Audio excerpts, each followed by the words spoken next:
am obsessed with transformation. Specifically, how dreams in the head and heart are transformed into physical reality. For the last 2 decades, I have reverse-engineered peak performance behavior and hacked motivation to empower people to transform their lives and their business in honor of their dreams and passions. So, whether it's starting a new business or relationship, to building a better brain or body, how many of you out there feel that you have the potential to do something great in life? All right. Well, Marianne Williamson once said, if you feel like you're wasting your life's potential, you are. The truth is, you have far more power over your physical well-being and your impact in life than you give yourself credit for. Now, over the last several years as a documentary filmmaker, I have immersed myself in cultures around the world to see what it takes to really thrive and flourish. What I noticed is, in many cultures, like in the Western world, when we set out in life, most of us are programmed to fit into social norms. In business, we look to the marketplace to compete for better sameness. And when we suffer, physically or emotionally, most of us look outside of ourselves for the cause and the cure. Now, the shift for me came in my final year of medical school when I started the study of traditional Chinese medicine and acupuncture. I learned that people could have heart and brain surgery while awake without anesthesia. Women could deliver their babies painlessly, and people could recover from drug addiction and craving with a few tiny, well-placed needles. I realized there was more to the body and mind than what the American medical system was teaching me. I came to understand that our programmed beliefs about ourselves and our place in the world dictate a large part of our health and happiness, as well as our level of success. Now, the challenge is our concept of self is often inauthentic or weak. To transform what you see on the outside, you've got to transform who you are on the inside. In the next few minutes, I will summarize the soul and science of my work to leave you with 3 vital keys to unlock your potential for transformation. It's a simple prescription, really. One small shift that can yield big results. I'll even tell it to you now. Become who you really are. When you look yourself in the mirror, past the makeup or blemishes, do you ever sense that there's more to you than what you see in your reflection? So who are you, really? When asked, who are you, most people respond with their age, ethnic background, job, or position in life. Why? Because we've all been programmed. The programming of your self-image and how you describe yourselves to others begins in childhood. As author and biologist Bruce Lipton so passionately explains, during the first 6 years of our lives, our brains exist in a hypnotic trance-like state, such that we passively absorb, record, and believe the things that are impressed upon us from the outside world. So from birth, the socialization process shapes our sense of self, identity. And little by little, a social mask is formed, and we behave according to the rules of our family or religion. We adopt the cultural, political, and gender norms that are thrust upon us, causing most of us to lose sight of and compromise who we really are. Now, the sad thing is, most of us end up forcing the unacceptable parts of our personality into the shadows, and we end up masquerading as a half-baked version of ourselves. We embrace the qualities of our peers or the ideals of our parents, all in an attempt to fit in and be accepted. Meanwhile, the authentic, original you, that glimmer you see reflected deep in your eyes, takes a back seat. Often we don't realize who we are meant to be because we're so busy trying to live out someone else's ideas. But what if who you thought you were is wrong?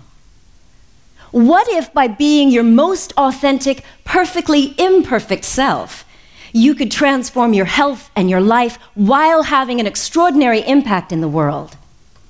You know, the challenges that our world faces today, from economic collapse, crumbling political regimes, environmental crises, and global health problems, we need new solutions, not rehashed versions of old thinking. Einstein said, no problem can be solved from the same level of consciousness that created it. In 2010, IBM conducted a study of CEOs around the world. 60% of these CEOs said that creativity is the most important leadership quality for success in business.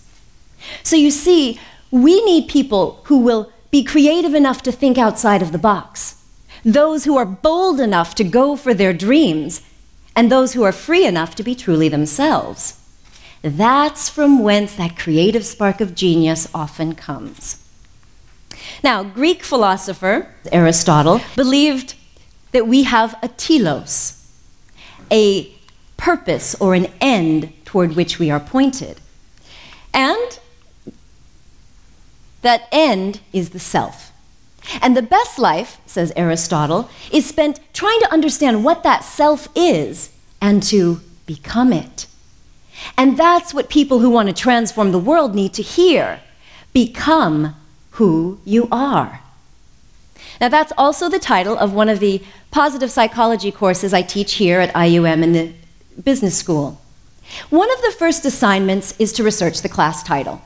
Now, many people have heard Become Who You Are, or they've seen it in online social networks, these cute little postcards. Most often the phrase is attributed to Friedrich Nietzsche, but Nietzsche was actually quoting Pindar, the lyric poet.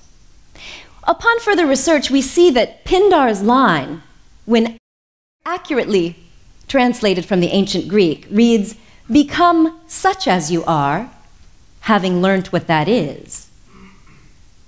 So you see, your first key to becoming who you really are is to learn who you really are. So how do you do that? Shift your focus inward. Question your thoughts and beliefs. Seek to rediscover your true self through inquiry, contemplation, yoga, or, as Mathieu Ricard said, through meditation. Now, one way that you can see what is truly you and not just programming is to look at your biology. Dr. Robert C. Cloninger from my alma mater, the Washington University School of Medicine, developed the TCI. The TCI is the Temperament and Character Inventory. You take it to learn what your true personality traits are that have come from your family. Those aspects of our personality that are actually transmitted in the DNA. Now, it is a good place to start, but as you've heard today, your biology doesn't limit you, it's just a starting point. Next, look at your positive traits and talents. Now, we all have a variety of strengths, abilities, and resources, but they don't reflect who you are at your core. But your character strengths are those aspects of your personality that make you unique, feel engaged, and actually make you feel like life is worth living. Now, you can learn about your character strengths by taking the VIA survey. This was developed under the guidance of Dr. Martin Seligman. While studying applied positive psychology, he taught me that when we use our signature strengths more in our daily life, we can achieve authentic happiness, create more flow, and a feeling that what we do in life matters. When you feel that your life has meaning and purpose, you take better care of yourself. You will express yourself more freely, and you really start to feel happy and hopeful. And these positive emotions and optimism go a long way towards setting you up for success, better health, and longevity. In fact, a Dutch men's study found that optimism alone could decrease all types of mortality, and in particular, death from heart disease, as did the Women's Health Initiative. So this type of optimism is critical. I can tell you from personal experience that denying your self-expression can actually lead to depression. For most of my life, I have traveled two parallel paths. By training, I am a scientist, but by passion, I'm an artist. My mother encouraged me to boldly go on stage, on television, and to play music. But it wasn't that she pushed me into the arts. It was our home environment that shaped my decision. Children are to be seen, not heard. This was one of those leftover Victorian ideals from England where my mother grew up. But when I was on stage, I felt free to finally express myself, and by performing, I could naturally get into the zone and that flow state. Now, my father's influence was equally impressive. He told me that only 1 in a million artists can make it in the world, so go to school and get an education. I wanted to keep my father happy, so I sacrificed my biggest passion for performing to become a doctor.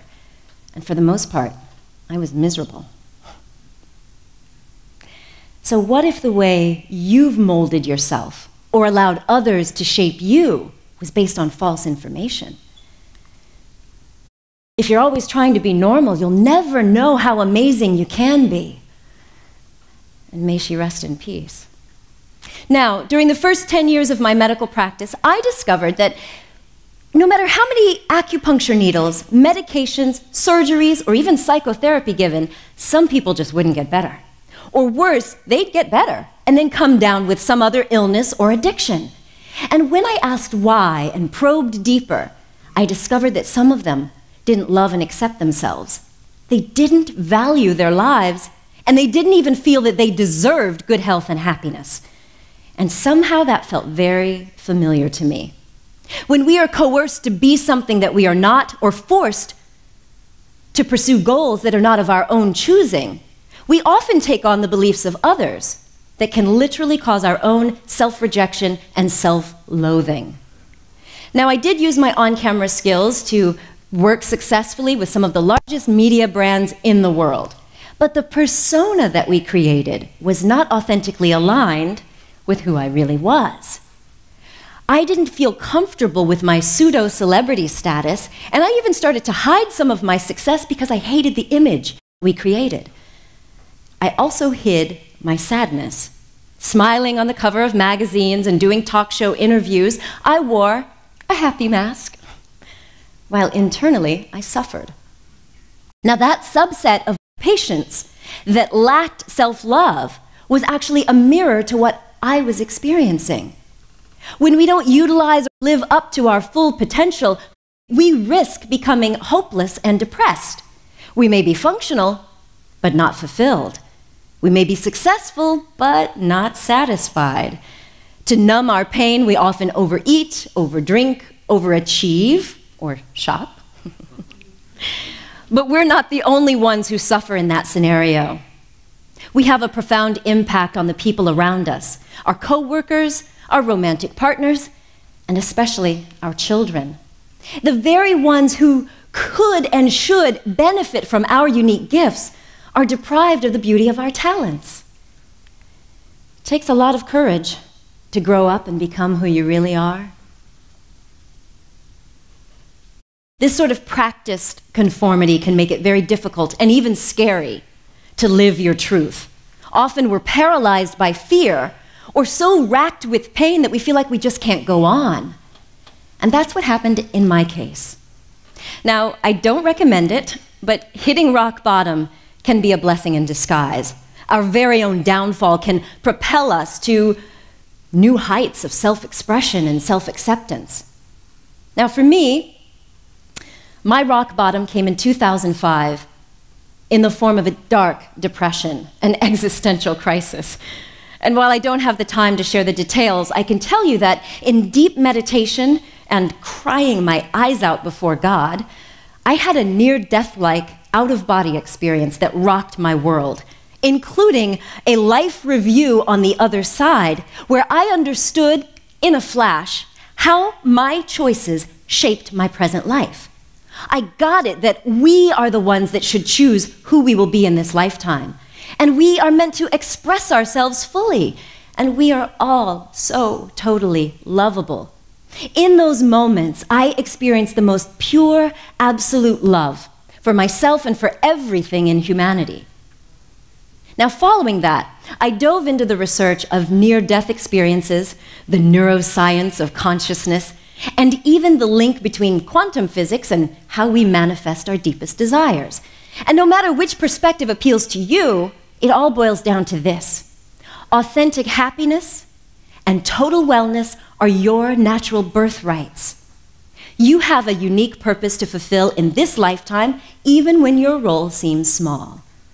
So your second key to transforming your dreams into reality is to love who you are.